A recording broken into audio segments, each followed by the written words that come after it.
옛날 어느 낯선 마을에 살고 있던 소녀는 어머니를 무시하고 불효를 일삼았습니다. 어머니의 사랑과 희생을 당연하게 여기며 그 가치를 전혀 모르는 채 살아갔습니다. 어느 날 소년의 어머니가 병에 걸려 세상을 떠났습니다. 소녀는 어머니의 죽음에 크게 개의치 않았고 어머니가 없으니 마음껏 즐기면서 놀기를 시작했습니다. 그러나 어머니가 떠난 뒤 소년의 삶은 점점 불행해지기 시작했습니다. 친구들과의 관계는 소원해지고 마을 사람들은 그를 멀리했습니다.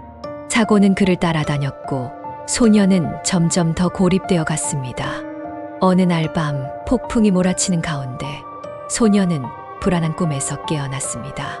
그리고 거울을 보았을 때 자신의 모습이 아닌 뼈만 앙상하게 남은 해골로 변해 있는 것을 목격했습니다.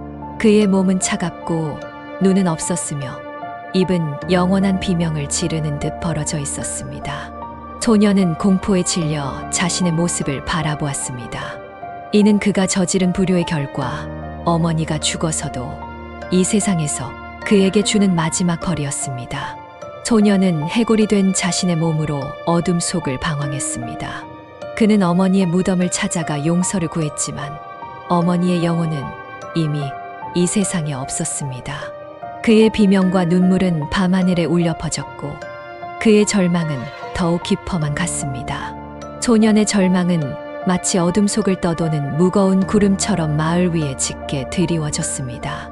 그는 해골이 된 자신의 몸으로 마을을 방황하며 어머니의 용서를 구하는 비명을 질렀지만 그의 목소리는 빈 공간을 메울 뿐이었습니다. 어머니의 무덤 앞에서 밤낮으로 무릎을 꿇고 눈물을 흘렸지만 그의 눈에서는 눈물 대신 모래만이 흘러내렸습니다. 그의 심장은 더 이상 뛰지 않았고 그의 영혼은 어둠 속에서 길을 잃었습니다. 소년의 이야기는 마을 사람들 사이에서 소문으로 퍼져나갔습니다. 그들은 소년의 불행을 듣고 두려움에 떨었습니다. 부모님에 대한 효도의 중요성이 다시금 마을 사람들의 마음속에 깊이 새겨졌습니다. 어머니의 사랑과 희생을 당연시 여기지 않고 그 가치를 진심으로 이해하게 되었습니다. 시간이 흘러 소년의 해골은 마을 근처의 한적한 숲속에 놓여 있었습니다. 그곳은 소년이 어머니와 함께 행복했던 추억이 깃든 곳이었습니다. 어느 날 숲을 지나가던 한 노인이 소년의 해골을 발견했습니다.